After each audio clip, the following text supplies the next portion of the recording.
Swiss. Bigla na lang ako ng pauwi. April 20 po ako na-aksidente eh. Nasa Taiwan ako noon. Pauwi ako ng 30. Kaya hindi na ako nagpagamot. Na-check up naman. Na-x-ray doon. Wala naman daw fracture. Hindi lang po may straight. Wala nga fracture, sir, pero anong nangyari, nabasag yung meniscus mo, sir. Ayun na, napunit. Napunit yung meniscus mo, tapos gumalaw tong ano na to. Tingnan mo, mapapansin mo rito, ang laki ng, ang luwag dito. Tapos ito, halos lapit na. Napilipit yan. Siyempre, yung lakas ng impact.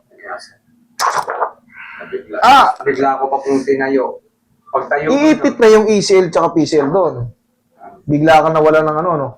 bigla pong nawala ng lakas. Tapos ang sakit. Tapos may naramdaman kong gumanyan eh. Ayan, oh. Ayun, nawala ng persa. Ito yung ang luwag. Ito, pinagdikit yan. Lalo na yan. Nako-compress. Twisted ni. Ngayon, ang gagawin natin yan, palabas. Iga ka nga, iga ka. Ito, agad naisip ko. Sabi ko, uwi ako ng Pinas. Sakto ka ako na. Baka sakali ka ako. Sakto ko siya. Okay, unremarkable. There is no frank evidence of fracture. So, nung ganyan, hindi lang tayo. Ito pang may matay dyan.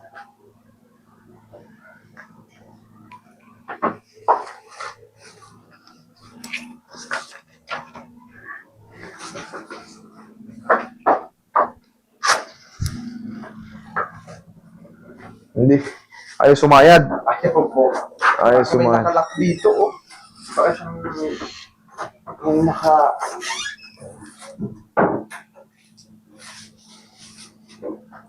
Parang kailangan lang hilahin.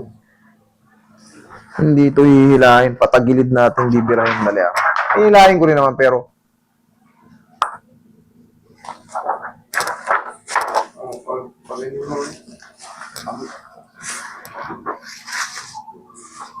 huwag mo labanan na.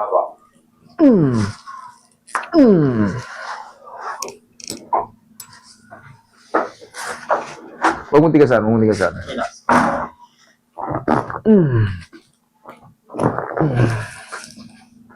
Eh. Malapit-lapit na. Pumapantay na. Pumapatag na.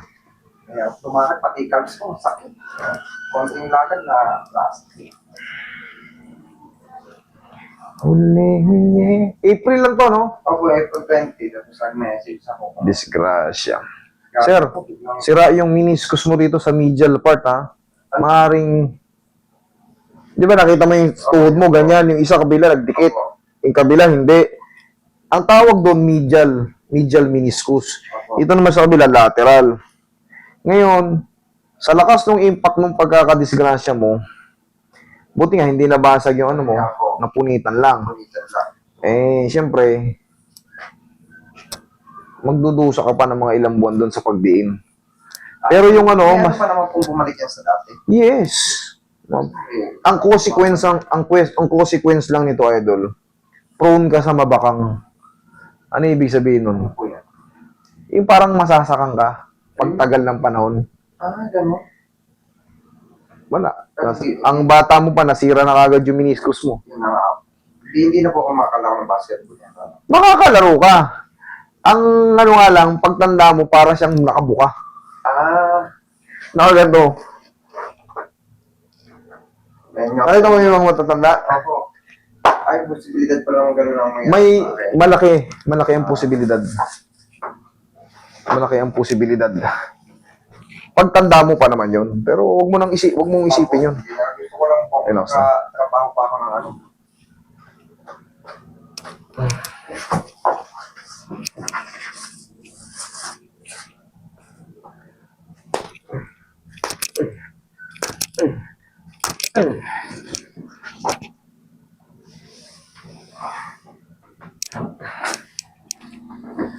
Dapa ka.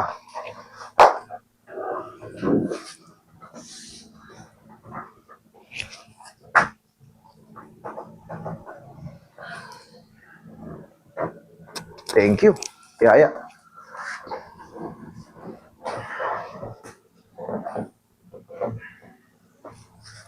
Ayan na, idol. Oh. Kahit pa paano, Oh, yun nga. bumaba na. Lakad ka nga. Tingnan mo, kung masakit pa.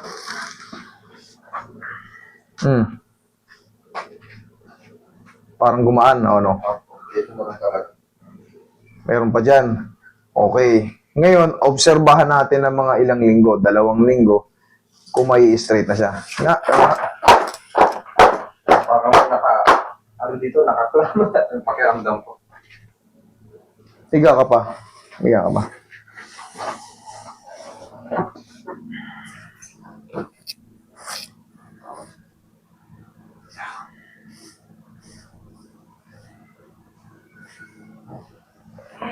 Tupi mo.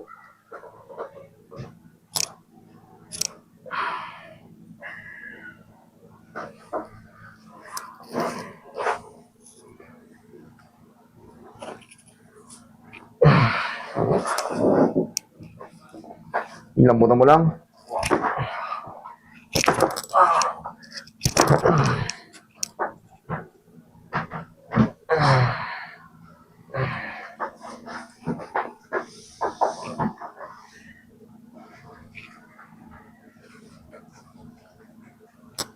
Masakit ka hindi?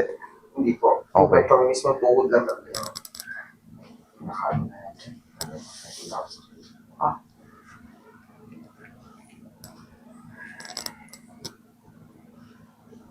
Hindi, ano lang dito, masisingaw din yan. Obserbahan mo lang ng 2 to 3 weeks. Magayan, tapos inugutan ng orthopedic ng dugo. Nawala yung maganya. Mga 3 beses ako inugutan ng dugo dyan. Sinipsip. Oh, so, yung ano ba ko? Kasi magayan, hindi ko mabaluktot yan. Wala, underswelling pa yung loob din nito. Tsaka na-damage yung ano, idol. Na-damage yung meniscus mo. Sira talaga siya. May katarantahan ko. Ang bata mo pa eh. Titinayo eh. Tapos wala na.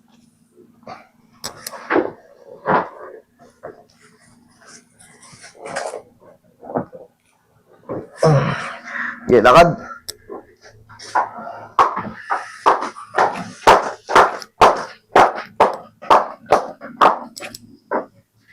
Okay ngayon ah. Okay ngayon? Okay, pahinga na lang yan. Hindi yan siya ordinary twisted knee. Sumalpok sa kalsada. Disgrasya. Pero okay na yan. 2 to 3 weeks, mas maganda pa yan. Okay? Ano po ba